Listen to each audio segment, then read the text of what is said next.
네, 만나 뵙게 돼서 대단히 반갑습니다. 저는 신촌, 서울 신촌의 기독교 예술영화관 필름포럼 대표로 섬기고 있고, 그 영화관에서 주일에 예배를 함께 섬기고 있는 창조의 정원교회 담임으로 섬기고 있는 성현 목사라고 합니다.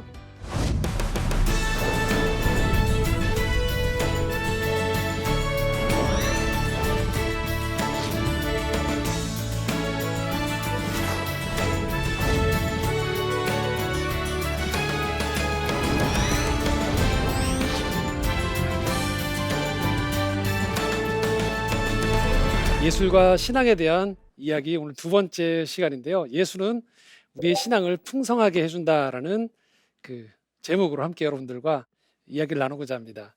지난 첫 번째 시간은 예술이 선교의 통로가 될 수 있다고 했죠.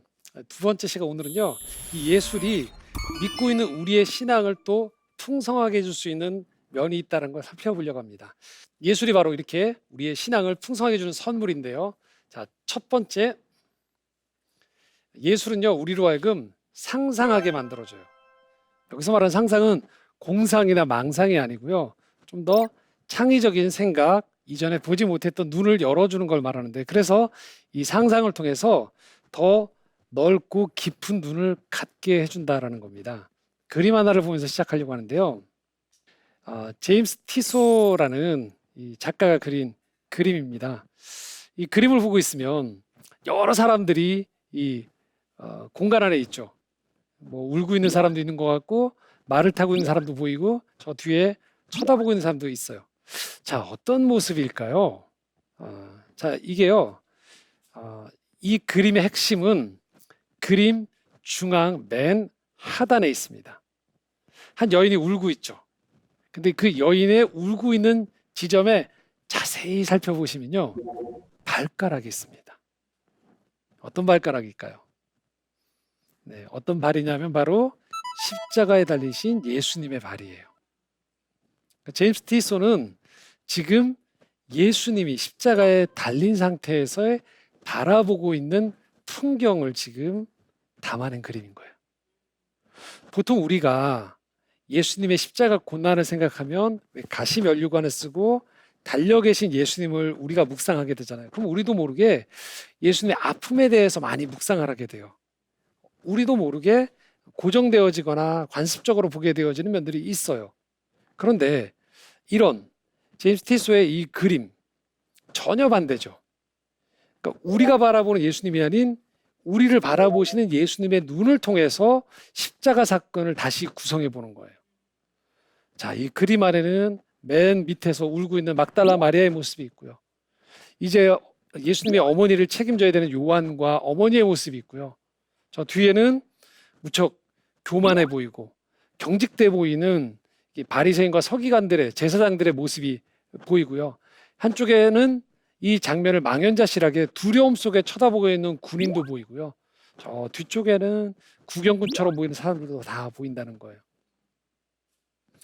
예수님이 바라보는 이 눈 속에서 우리가 이 그림을 묵상해 보면, 과연 나는 어디에 있을까? 나는 어떤 모습으로 예수님의 십자가를 대하고 있을까?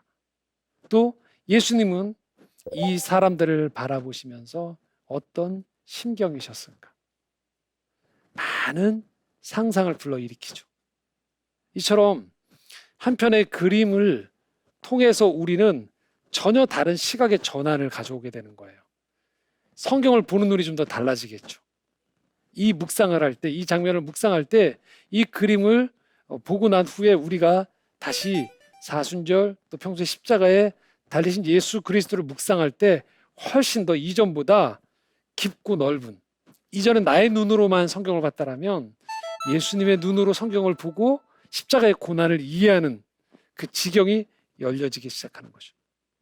이처럼요, 우리에게 주어진 예술들, 특별히 좋은 예술들을 우리가 자주 접하면요, 성경의 여러 장르의 형식들의 예술들의 형식을 빌은 시편이라든지 다른 예언서라든지 여러 역사서 같은 여러 문학 양식의 글들이 있거든요. 그것들을 접하면서 우리는 성경을 단편적으로 보는 것이 아니고 훨씬 더 풍성하게 우리의 영적인 거룩한 상상력을 가지고 성경을 보는 눈이 열려질 수 있는 좋은 도구로, 통로로 이 예술은 우리에게 다가올 수 있다라는 거예요. 자, 두 번째는요. 좋은 예술은 우리로 하여금 공감하게 만들어요. 그래서 세상을 바라보는 우리의 시선이 이전과 좀 달라질 수 있도록 우리를 만들어줍니다. 영화 한 편을 좀 소개하려고 그러는데요. 맨체스터 바이 더 시라는 영화입니다. 영국 맨체스터가 아니고 미국에 있는 해변가에 있는 매사추세츠에 있는 맨체스터라는 도시에서 벌어지는 일이에요. 영화를 시작하면요. 주인공 리라는 한 남자가요. 무척 투덜대면서 나와요. 그런데 이 맨체스터에 오게 된 이유가 자기 조카가 형이 죽으면서 조카를 돌봐달라는 후견인으로 자기를 지명해요. 그러니까 도와주러 왔단 말이에요. 근데 그 조카는 청소년인데 끊임없이 이 도시에 머물고 싶어요. 친구도 있고 다 있으니까. 근데 이 주인공 리는요, 계속 이 도시를 벗어나고 싶어 하면서요, 온갖 부정적인 말과 투덜거림과 불평을 계속해요. 그래서 영화를 보고 있으면, 저 사람 참 투덜댄다. 인생을 부정적으로 산다. 왜 저렇게 인생을 살까라는 생각이 들어요. 워낙 부정적이에요, 모습이. 그런데 영화의 어느 시점에서 플래시백이라고 과거로 돌아가는 장면이 나오면서 이 주인공 리의 사연이 나와요. 알고 봤더니 리는 원래 화목한 가정을 꾸리고 있었던 남자였던 거예요. 사랑하는 아내와 너무나도 예쁜 두 딸을 데리고 있었던 가장이었어요. 근데 어느 날 밤 늦게 이 2층 집에 살고 있었던 리가 마트에 음식을 사러 갑니다. 잠깐 2층에 자고 있는 딸들을 쳐다봤는데 왠지 좀 추운 것 같았어요. 아내는 1층에 자고 있었는데. 그래서 자기도 갔다 오는 사이에 가족들이 추울까 봐 벽난로에 불을 뗍니다. 그리고 차를 몰고 나가요, 마트로. 근데 잠깐 내가 벽난로에 이 안전망 설치하는 걸 했나 안 했나를 잠깐 기우뚱기우뚱 하는데 괜찮겠지 하고 마트에 가서 음식을 사가지고 집으로 돌아온 순간 집이 이미 화재에 활활활 불타고 있는 거예요. 아내만 간신히 빠져나왔고 두 딸은 빠져나오지 못했던 거예요. 어떤 일이 벌어진 걸까요?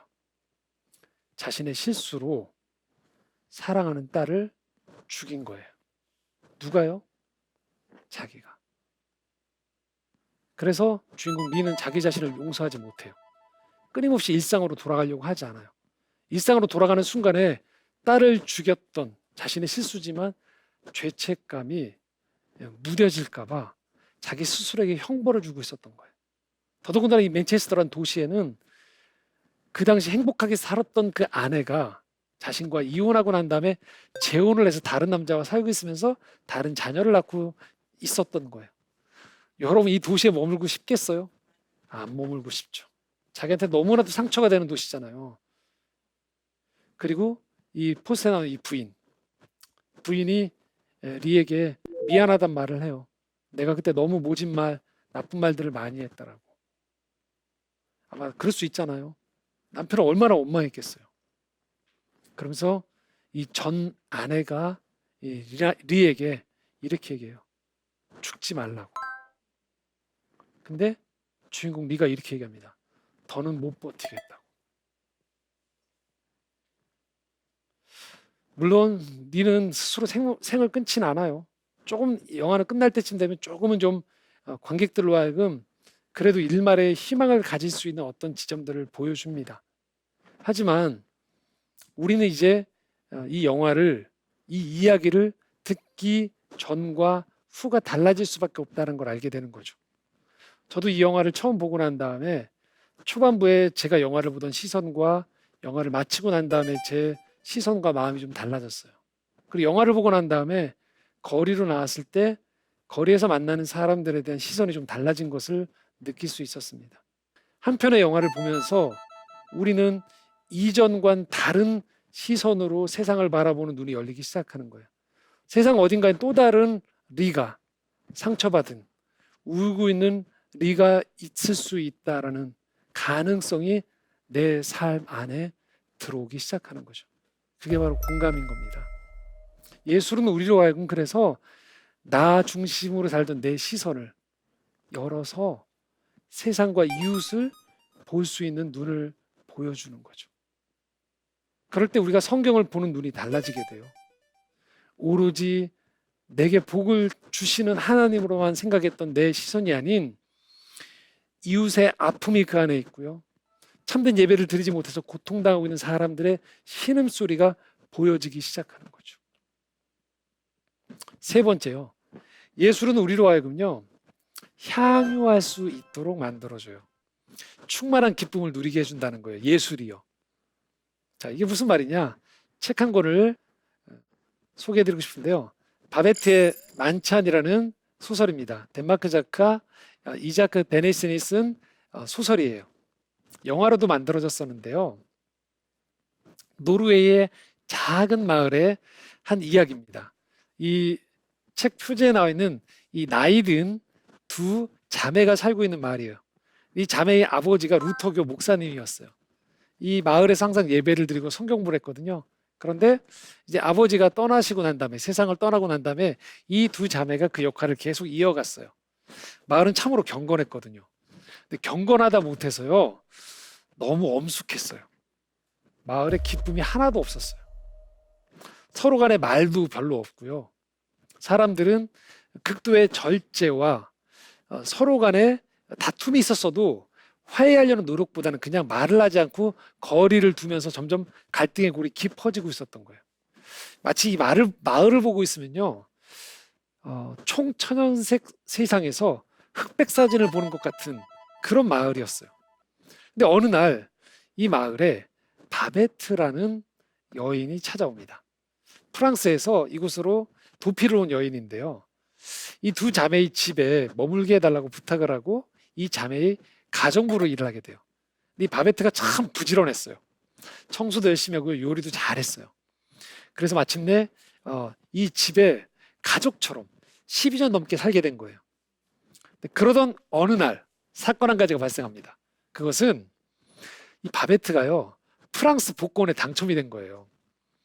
그래서 10,000프랑이라는 상금을 받게 됐어요. 이 두 자매가, 나이 든 두 자매가 이 생각을 했어요. 이제 바베트는 우리 곁을 떠나겠구나. 복권에 당첨됐으니까. 근데 바베트가 떠나지 않겠대요. 대신에 부탁을 한 가지 합니다. 이 마을 사람들을 위해서 감사의 표현으로 자기가 요리를 대접하고 싶다고. 자매는 허락을 해요. 그런데 그 다음부터 집에 이 요리 재료들이 들어오는데요, 어마어마한 재료들이 들어오는 거예요. 온갖 귀한, 너무 비싼 음식 재료들이 들어오기 시작해서 이 경건하면서도 항상 절제했던 이 자매가 걱정하기 시작했어요. 큰일 났다. 마을 사람들도 이제 이걸 눈치챈 거예요. 그래서 서로 약속을 합니다. 이 두 자매를 위해서 절대 바베트가 만찬을 차렸을 때 그 식탁에서 아무런 말도 하지 말자. 아무 일도 없는 것처럼. 그리고 이제 만찬이 시작됐어요. 온갖 산의 진미 같은 귀한 요리들이 다 나오기 시작했거든요. 처음에 먹는데요, 아무런 얘기도 안 하는 거예요. 약속을 했으니까. 근데 그 중에 외지에서 온 사람이요, 갑자기 이렇게 귀한 음식, 이 맛을 아는 사람이 갑자기 계속 얘기를 하기 시작했어요. 그러면서 점점 사람들이 이 음식에 대해서 점점 분위기가 달라지기 시작하는 거예요. 생기가 돌기 시작하더니 음식의 맛을 이야기하고 옆에 사람들과 대화가 돌기 시작하고 서로 사이가 안 좋았던 사람들이 온기가 돌면서 슬슬 화해의 기운이 감돌기 시작하는 거예요. 이 만찬이 끝나갈 때쯤에는요, 이 만찬 자리가 약간 축제의 자리처럼 변하고 사람들은 밖으로 나가서 서로 손에 손을 잡고요, 이전에 볼 수 없었던 흑백 사진 같았던 이 마을에요, 총천색 칼라 같은 축제의 자리가 펼쳐지게 되는 거예요. 뭘로? 음식 하나로. 음식 하나가 이 사람들의 수십 년 동안 경직돼 있던 몸과 마음을 완전히 녹인 거예요. 이 두 자매가 감동을 했어요. 아, 그렇지. 이런 건데라는 생각들. 그래서 바베트에게 이렇게 얘기했어요. 고맙다고. 이렇게 얘기하면서 대화가 오가는데요, 알고 봤더니 바베트가요, 복권에 당첨됐던 10,000프랑을 다 쓴 거였어요. 이 요리예요. 그래서 이제 어떻게 하느냐, 가난해졌는데. 그런데 그때 바베트가 이렇게 얘기해요. 위대한 예술가는 결코 가난하지 않다. 그러자 이 두 자매가 우리를 위해서 이 비싼 음식들을 다 대접했냐고 하자 바베트가 이렇게 합니다. 아니요, 나를 위해서 한 겁니다. 그래서 이 책의 마무리에는요, 이 자매 중에 한 사람이 바베트에게 속삭이면서 이렇게 얘기해 줍니다. 바베트, 너는 천국에서도 아마 위대한 예술가로 있을 거야 라고 얘기합니다. 바로 이겁니다. 예술은 우리로 하여금 이전에 경직되어 있고 논리로만 보고 이 모든 것들을 판단하던 눈에서요, 생기를 돌게 만들어요. 사람의 뇌가 좌뇌와 우뇌가 있다고 하잖아요. 한쪽 뇌는 논리적이지만 한쪽 뇌는 상상하고 공상하고 예술을 이야기한다고 하죠. 이 모든 것들이 조화를 이루어야 돼요. 예술은 우리로 하여금 그래서 인생을 살아가면서 하나님이 허락하신 이 땅에 있는 것들 중에 풍요로운 것들을 누리고 나눌 수 있도록 이야기합니다. 우리가 종종 잊기 쉬운 게 있어요. 요한복음 3장 16절에 하나님이 이렇게 말씀하시거든요. 하나님이 세상을 이처럼 사랑하사. 하나님은 이 세상을 창조하신 분이세요. 우리가 잊으면 안 되는 게 있어요. 창세기에 하나님이 세상을 짓고 짓는 날마다 뭐라고 하셨죠? 보시기에 좋았더라. 하나님은요, 이 땅을 살아가는 가운데에서 비록 죄로 인해 깨어진 세상이지만 이 세상 속에 있는 하나님이 주신 풍요로운 것들을 우리 또한 누리기를 원하세요. 영과 혼과 육이 하나가 되어서 충만하게 누리기 원하세요.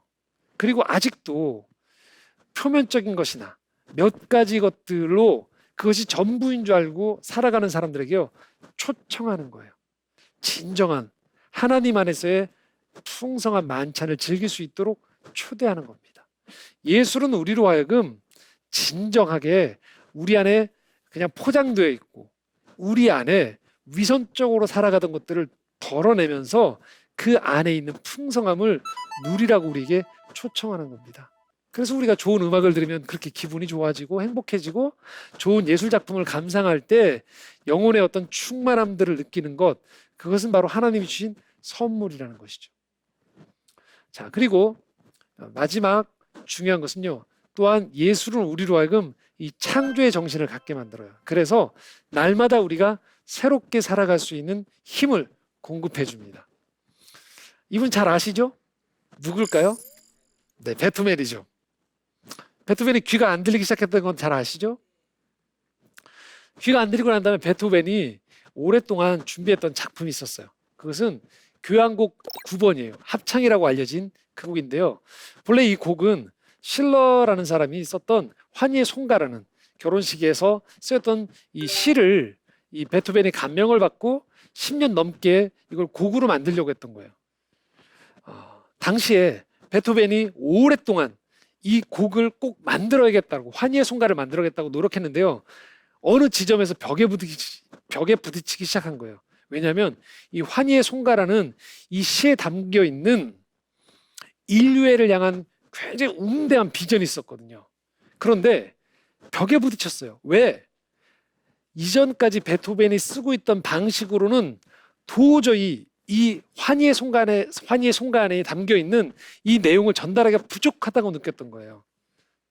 근데 그 당시에 베토벤이 가지고 있었던 게 뭐냐면요, 교향곡, 당시의 교향곡 무조건 기악이었어요. 악기 연주로만 이루어졌어요. 특별히 그 전때에 이 예술이 귀족들의 여흥이나 다른 목적으로만 쓰였던 것들에 대한 반발로 예술가들이 예술로 말하는 것들에 대한 것들이 아주 중요시한 시대였어요. 음악에서는 이걸 절대음악이라고 했어요. 누구보다도 이 음악 자체를 중요시 여기고 있던 게 베토벤이었어요. 베토벤이 이 절대음악의 흐름에 선봉에 서 있던 사람이었어요. 그런데 베토벤 스스로가 이 환희의 송가를 곡으로 표현해서 예술로 제대로 만들어내는데 벽에 부딪혔을 때 그가 새로운 예술의 양식을 가져오기 시작합니다. 그게 바로 성악을 쓰는 거였어요. 합창, 사람의 목소리를 교향곡에 쓰기 시작했던 거예요. 베토벤 이전에 아무도 하지 않았던 일이 베토벤이 이 합창 교향곡을 만들면서 사람의 목소리를 교향곡 안으로 가지고 들어온 거예요. 초연했을 때 귀가 들리지 않던 베토벤을 뒤로 돌려서 그 많은 사람들이 환호하는 그 엄청난 순간이 있었고요. 우리가 잘 아는 이 베토벤 교향곡 9번은 불후의 명곡이 됐죠. 심지어는 우리가 주일마다 부르는 찬송가 안에 들어와 있습니다. 64장 기뻐하며 경배하세. 찬송가로 들어올 정도로 이가 남겼던, 베토벤이 남겼던 이 놀라운 음악이 많은 사람들한테 영감을 줬던 거죠. 바로 이렇게 음악이 아닌 이 예술은, 바로 예술은 우리로 하여금 이전에 가지고 있던 관습에서 벗어날 수 있는 힘을 주는 거예요. 종종 우리가 오해하는 게 예술 안에서 창조성을 얘기하면요, 그냥 기발한 것, 새로운 것이라고 생각해요. 그런데 그렇지 않습니다. 본래 좋은 예술은요, 본질을 드러내요. 마치 베토벤이 무조건 새로운 걸 만들어내려는 것이 아닌 꼭 전해야 했던 이 메시지 안에 필요한 양식을 위해서 기존의 틀을 깼던 것이죠. 이게 꼭 필요했기 때문에. 마찬가지입니다. 우리가 하루하루 살아가는 가운데 우리 삶에서는요, 우리가 예술가가 된다는 건 뭘 말하느냐? 날마다 우리의 삶이 바뀌고 시간이 바뀌는 가운데서요, 거기에 적합한 것을 찾는 걸 말하는 거예요. 그러니까 누구라도 우리는 예술가가 될 수 있는 거예요. 어제와 달라진 거죠. 아주 조그만 예. 어제 너무나도 좋은 재료들을 가지고 음식을 만들었단 말이에요. 근데 오늘 냉장고를 열었더니 어제보다 재료가 다 떨어졌겠죠. 자, 그러나 요리를 잘하는 사람들은 그때 뭘 할까요? 남아있는 재료로 기가 막힌 예술을 만들어내는 거죠. 거기에 맞는 적합한 요리를 만드는 거예요. 이게 또 다른 예술인 거죠. 바로 이렇습니다. 예술은 그래서 우리가 살아가는 시대, 오늘 내가 만나는 사람들 속에서 가장 적합한 것들을 구현해낼 수 있는 힘을 주는 게 바로 예술이라는 거죠. 자, 성경에 보면요, 이런 놀라운 이 창조적인 예술가 한 사람이 등장합니다. 복음서에 나오는 한 여인인데요, 바로 예수님이 이 돌아가실 날, 십자가에 돌아가실 날이 가까워올 때 한 여인이 식사 자리에 와서 향유 옥합을 깨트려서 예수님의 머리에 부었던 사건이 있었어요. 기억나시죠? 예. 그때 사람들이 놀랐죠.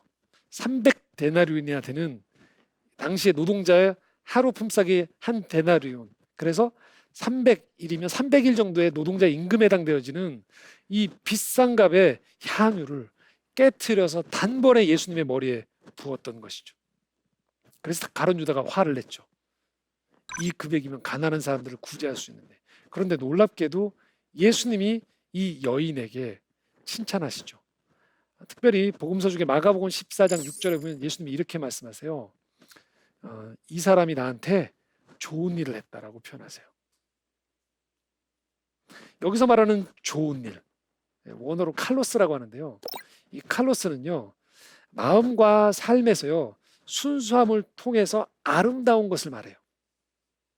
그러니까 지금 이 여인이 했던, 예수님께 했던 이 행동은요, 예수님한테 아름다운 일이라는 거예요. 적합한 일이라는 거예요. 다른 사람들은 다른 이런저런 뭐 구제를 얘기하고 하지만 지금 곧 죽으시는, 십자가에 죽으시는 예수님의 장례를 준비하는 입장에서, 죽음을 예비하는 입장에서 이 여인의 행동처럼 누구도 하지 않았던 파격적인 깨트림, 부어드림이 예수님 입장에서 최상의 예배가 된 거죠. 바로 하나의 예술적 행위를 이 여인이 건넸던 것입니다. 그리고 이 여인은 예수님으로 하여금 그대의 행동이 아름답다라는 칭찬을 받았던 것이죠. 바로 이런 겁니다. 그러므로 오늘 우리가 이 예술을 가지고 우리의 신앙생활 할 때 우리가 늘 놓치면 안 되는 중요한 말씀을 좀 드리고 싶은데, 바로 이런 겁니다. 아름다움을 포기하지 마시라는 거예요. 아름다움을 포기하지 마라. 예술을 잘 활용해서요, 예술 통로를 통해서 우리에게 주신 매일매일의 삶에서 만나는 많은 문제들, 어려운 문제들 속에서요, 결코 하나님이 허락하신 이 아름다움을 포기하지 않고 아름다움을 구현해낼 수 있는 것들이 중요하다는 거예요. 자, 요한복음에 보면요, 요한복음 8장에 보면 한 가지 사건이 나오거든요. 가늠하다 붙잡힌 여인의 이야기가 나와요. 서기관과 바리새인들이 예수님께 찾아왔죠. 곧 이 여인을 돌로 쳐서 처벌을 해야 되는 거예요. 율법에 간음하다 붙잡힌 사람은 돌로 치라고 했다고요. 그 이야기를 들었던 예수님이 하셨던 행동이 한 가지 있습니다. 몸을 굽혀 땅에 썼다라고 표현이 되어 있어요. 그리고 나서 다시 일어나서 예수님이 돌을 들고서 지금 이 여인을 정죄하려는 사람들 향해서 이렇게 말씀하시죠. 너희 중 죄가 없는 자가 먼저 돌로 치라고 말씀하세요. 그리고 다시 몸을 굽혀 땅에 무언가를 쓰셨다고 이야기합니다. 그때 사람들은 양심의 가책을 느끼면서 하나 둘씩 돌아가서 맨 마지막 이 여인만 남게 되었죠. 예수님이 이 여인에게 건네셨던 말씀, 나도 너를 정죄하지 아니하노라. 돌아가서 다시는 너도 죄를 짓지 말라고 이야기하시는 거예요. 마이클 카드라는 CCM 사역자가 있는데요. 이 사역자가 땅에 쓰신 글씨라는 책이 있는데 그 책에서 바로 이 장면, 예수님이 2번에 걸쳐서 땅에 쓰셨던 이 행위를 일컬어서 이렇게 표현했어요. 예수님이 시간의 여백을 창조하셨다라고. 그 당시 시간이 어떤 시간이었을까요? 사람들이 온통 자기 의로움이 가득했던 시간이었어요. 우리는 맞고 저 사람은 틀렸어. 저 애는 죄를 범했어. 저 애는 처벌을 당해 마땅해. 오로지 자기 의로움과 잘못한 사람밖에 보이지 않는 심판자, 정죄자, 판단자만 가득했던 시간이었어요. 그런데 예수님이 그 사람들, 그런 공기가 가득한 시간 속에서 글씨를 2번 쓰시면서 여백을 두었어요. 그 여백 속에 예수님이 진리를 선포하셨죠. 어떤 진리요? 너희들은 죄가 없는지 돌아보라고 하셨어요. 판단자, 심판자, 정죄자들로 하여금요, 자기를 돌아보도록 만드신 거예요. 겸손하게 만드셨어요. 그들로 하여금 긍휼한 마음을 품게 하셨어요. 자기 자신을 성찰하도록 요청하신 거예요. 완전히 반전을 시키셨죠. 전혀 다른 분위기를 만드셨어요. 그래서 우리로 하여금 여기 있는 누구도 하나님 자리를 대신해서 남을 판단할 수 없다라고 주님이 말씀하시면서 우리 모두가 죄인임을 깨달으면서 하나님이 원하시는 긍휼과 자비를 가지고 살아가는 거룩함에 새로운 말씀을 전해주신 거죠. 이제 그곳에 있던 사람들은 전혀 새로운 사람들이 되어져 가는 거예요. 이전에는 남의 허물만 보던 사람들이 예수님의 땅에 글씨를 쓰시면서 선포하셨던 그 순간들을 통하여서 항상 자신의 죄를 먼저 돌아볼 수밖에 없는 그 말씀이 자신의 삶에 울려 퍼지는 그 경험들을 이들은 하게 만든 거였죠. 바로 이 예수님께서 보이셨던 이 땅에 글씨를 쓰셨던 것 같은 이 놀라운 행위들, 이 땅에 있는 예술들이 바로 이런 역할들을 한다는 거예요. 우리가 살아가는 세상 속에서 오늘도 많은 갈등이 있어요. 또 누가 맞냐 틀리냐, 누가 더 높으냐, 많이 가졌느냐 하는 세상 속에서요, 예술은 우리로 하여금 새로운 눈을 갖게 만들어줍니다. 오늘 우리의 예배 속에 우리는 이 예술을 통해서 풍성하게 우리의 예배를 만들어갈 수 있어요. 성도들과의 교제 속에서요, 우리는 풍성한 이 예술을 통하여서요, 서로 간에 이해하고 공감하고 하나가 될 수 있는 것들을 만들어낼 수 있어요. 우리 이웃과의 관계 속에서요, 예술을 통해서 서로의 눈물을 닦아주고 하나님 앞에 초대할 수 있는 도구로, 통로로 이 예술이 우리에게 다가올 수 있다는 것입니다. 그래서 우리 모두가 이 예술을 가지고서 살아갈 때요, 단순히 신앙을 하나로만 생각하지 마시고 예술을 통해서 훨씬 더 여러분의 삶의 자리, 여러분의 신앙이 풍성해질 수 있음을 기억하시면서 잘 눈을 또 찾아보시면서 좋은 예술들을 잘 사용하셔서 여러분의 신앙을 이전보다 더 풍성하게 가져갈 수 있기를 바랍니다. 예술은 하나님이 주신 선물입니다. 네, 제 강의는 여기까지 마치도록 하겠습니다. 또 강의를 들으시면서 여러분 들었던 생각들, 혹시 질문들이 있으시면 함께 나누시면 감사하겠습니다. 질문 있으신 분? 네. 네, 예술을 통해서 새로운 예배를 드릴 수 있다고 하셨는데요. 제가 좀 이해가 좀 안 돼서 조금만 더 자세히 설명해 주실 수 있을까요? 네. 자, 예배에서 예술로 예배를 새롭게 할 수 있다. 사실 여러분들이요, 일단 눈을 좀 다르게 보실 필요가 있는 게, 여러분들은요, 보통 우리가 예배 그러면, 그래, 예배는 설교 들으러 가는 거지라고 생각이 쉬워요. 그런데 여러분, 예배 안에 벌써 여러 가지 예배 요소들이 있어요. 이런 겁니다. 여러분, 예배 드리기 직전에 먼저 가셔서 기도하시죠. 그때 여러분 막 크게 떠드십니까? 어떻게 해요? 침묵 가운데 조용히 기도하시죠. 침묵이 예배의 행위예요. 예술의 또 다른 아주 중요한 요소거든요. 자, 예배 드릴 때, 찬양할 때 여러분 어떠세요? 들어 누우세요? 일어서세요? 일어서서 찬양을 드리죠. 여러분이 몸으로 일어서는 거예요. 이것도 예배인 거예요. 또 어떤 교회들은 예를 들면 예배 중에 성도 간에 서로 악수를 하거나 환영의 노래를 불러주죠. 이것도 예배예요. 그리고 어떤 교회들은 보면 어떤 예배당 안에 조형물들이 있어요. 신앙을 상징할 수 있는 스테인드 글라스가 있는 교회도 있고요. 그런 것들 하나하나가 이 예배 안으로 들어오게 되어지는 거예요. 그래서 단순히 예배가 설교를 듣는 것으로만 그치지 않고요. 여러분 각자 속해 있는 교회에서요, 과연 우리 교회 예배 안에는 어떤 예술적인 요소들이 있을까를 보시면요, 이전에 내가 와서 그냥 헌금을 드리고 예배를 드릴 때 설교 듣고 집에 가면 나는 이게 예배 다 드렸다라고 생각하는 것과 다르게 훨씬 더 풍성한 요소들이 예배 안에 있다는 걸 알 수 있고요. 혹시 이 강의를 들으시는 분들 중에서 예배를 좀 더 함께 만들어갈 수 있는 분들이 있다면 조금 더 이전보다 우리가 가지고 있는 이 예술을 잘 활용해서 풍성하게 예배를 만들 수 있는 것들을 고민하고, 그런 요소들을 예배 안에 함께 순서 안에 넣는 것들, 또 예배당 안에서의 그런 배치들, 또 예배를 나갔을 때의 그런 배치들까지도 공간이라든지 이런 것들을 고려해 보시면요, 훨씬 예배가 풍성할 수 있다라는 것들을 보실 수 있을 것 같아요. 종합 예술이거든요. 예배는요. 그 예배 안에서의 나도 한편의 하나님 앞에 공연자가 되어지고요. 또 예배는 최종 우리 예배를 받으시는 멋진 관객이 계시죠. 하나님이 계시잖아요. 그래서 우리가 그런 함께 예배를 만들어가는 예술가로서 참여한다는 생각들 한번 바꿔보시면 전부 다 훨씬 더 풍성하게 예배를 드리실 수 있지 않을까 생각이 됩니다. 네, 감사합니다. 자, 그러면 이상으로 예술이 우리의 신앙을 풍성하게 해준다라는 주제로 드렸던 오늘 강연 마치도록 하겠습니다. 감사합니다.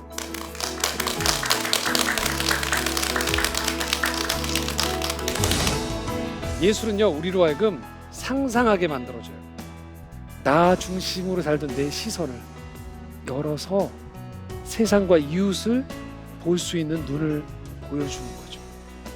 이전에 경직되어 있고 논리로만 보고 이 모든 것들을 판단하던 눈에서요, 생기를 돌게 만들어요.